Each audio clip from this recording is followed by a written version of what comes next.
Hey there, Riverside kids. Welcome back.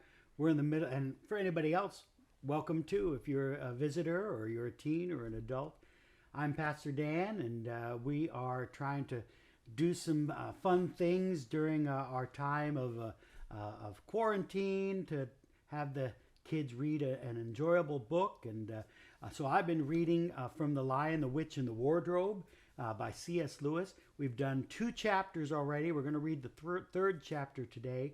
If you haven't listened to the first 2 chapters, I'd encourage you to listen to those first before you start this chapter. So we're reading from Lion, the Witch, and the Wardrobe, chapter 3. Now, if you'll remember at the beginning of, or at the end of chapter 2, Lucy had just returned from her tea with Mr. Tumnus the Fawn. She'd learned about the White Witch. She'd come back into the spare room and called out for her brothers and sisters who she heard out in the passageway outside. So this is chapter 3, Edmund and the Wardrobe. Lucy ran out of the empty room into the passage and found the other 3. "It's all right," she repeated. "I've come back."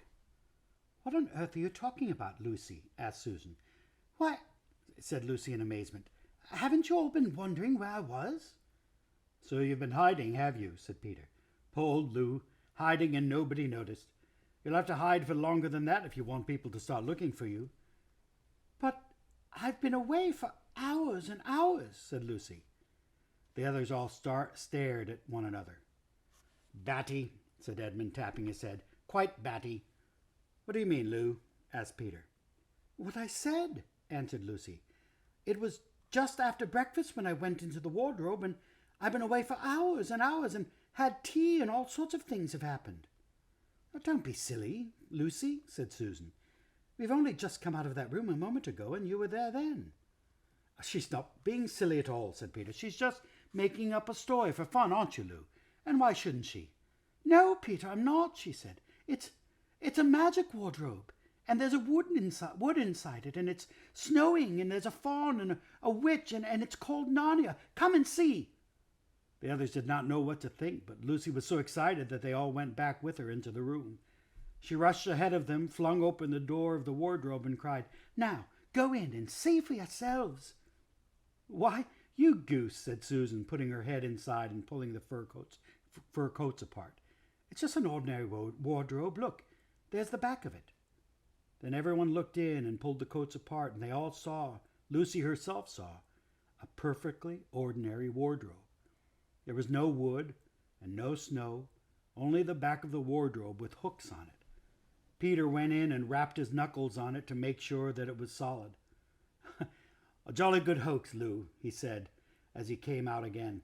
You have really taken us in, I must admit. We half believed you." "But it wasn't a hoax at all," said Lucy. "Really and truly. It was all different a moment ago. Honestly, it was, I promise." "Come, Lou," said Peter. That's going a bit far. You've had your joke. Hadn't you better drop it now?" Lucy grew very red in the face and tried to say something, though she hardly knew what she was trying to say, and burst into tears. For the next few days she was very miserable. She could have made it up with the others quite easily at any moment if she could have brought herself to say that the whole thing was only a story made up for fun. But Lucy was a very truthful girl, and she knew that she was really in the right, and she could not bring herself to say this. The others, who thought she was telling a lie, and a silly lie too, made her very unhappy. The 2 elder ones did this without meaning to, but Edmund could be spiteful, and on this occasion he was spiteful. He sneered and jeered at Lucy and kept on asking her if she found any other new countries in the cupboards all over the house. What made it worse was that these days ought to have been delightful. The weather was fine, and they were out of doors from morning to night, bathing, fishing, climbing trees, and lying in the heather. But Lucy could not properly enjoy any of it, and so things went on until the next wet day. That day, when it came to afternoon and there was still no sign of a break in the weather, they decided to play hide and seek. Susan was it, and as soon as the others scattered to hide, Lucy went to the room where the wardrobe was. She did not mean to hide in the wardrobe because she knew that would only set the others talking again about the whole wretched business. but she did want to have one more look inside. For by this time she was beginning to wonder herself whether Narnia and the fawn had not been a dream. The house was so large and complicated and full of hiding places that she thought she would have time to have one look into the wardrobe and then hide somewhere else. But as soon as she reached it, she heard steps in the passage outside, and then there was nothing for it but to jump into the wardrobe and hold the door closed behind her. She did not shut it properly because she knew that it is a very silly thing to shut oneself up into a wardrobe, even if it's not a magic one. Now the steps she heard were those of Edmund, and he came into the room just in time to see Lucy vanishing into the wardrobe. He at once decided to get into it himself, not because he thought it was a particularly good place to hide, but because he wanted to go on teasing her about her imaginary country. He opened the door. There were the coats hanging as usual, and a smell of mothballs, and darkness and silence, and no sign of Lucy. "She thinks I'm Susan, come to catch her," said Edmund to himself. And she's keeping very quiet in the back. He jumped in and shut the door, forgetting that what a very foolish thing that is to do. Then he began feeling about for Lucy in the dark.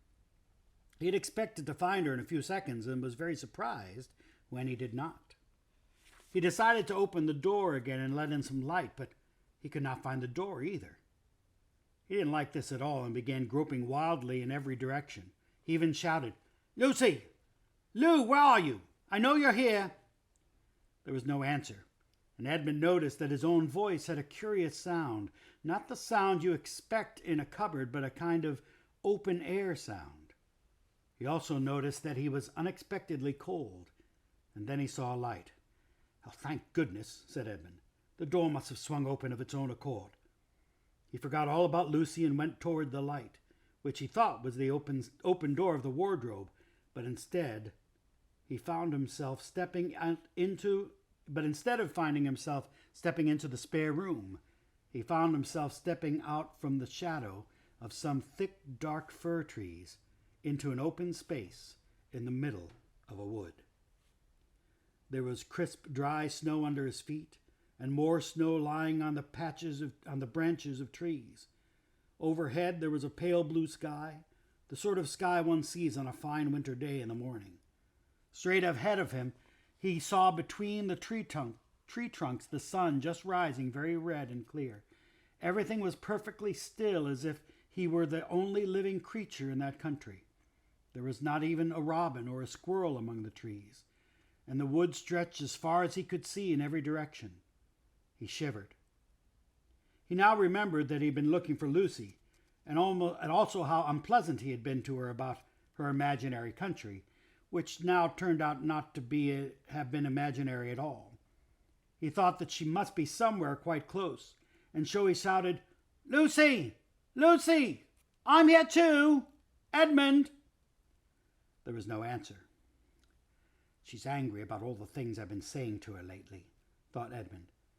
And though he did not like to admit that he had been wrong, he also did not much like being alone in this strange, cold, quiet place. So he shouted again, "I say, Lou! I'm sorry! I didn't believe you! I see now you were right all along. Come out! Make it Pax!" Still, there was no answer. "Just like a girl," said Edmund to himself, "sulking somewhere and won't accept an apology." He looked round him again and decided he did not much like this place, and had almost made up his mind to go home when he heard, very far off in the wood, a sound of bells. He listened, and the sound came nearer and nearer, and at last there swept into sight a sledge drawn by 2 reindeer. The reindeer were about the size of Shetland ponies, and their hair was so white that even the snow hardly looked white compared with them. Their branching horns were gilded and shone like something on fire when the sunrise caught them. Their harness was of scarlet leather and covered with bells. On the sledge driving the reindeer sat a fat dwarf who would have been about 3 feet high if he had been standing. He was dressed in polar bear's fur, and on his head he wore a red hood with a long gold tassel hanging down from its point. His huge beard covered his knees and served him instead of a blanket. But behind him, On a much higher seat, in the middle of the sledge, sat a very different person. A great lady, taller than any woman that Edmund had ever seen. She also was covered in white fur up to her throat, and held a long, straight golden wand in her right hand, and wore a golden crown on her head. Her face was white, not merely pale, but white, like snow or paper or icing sugar, except for her very red mouth.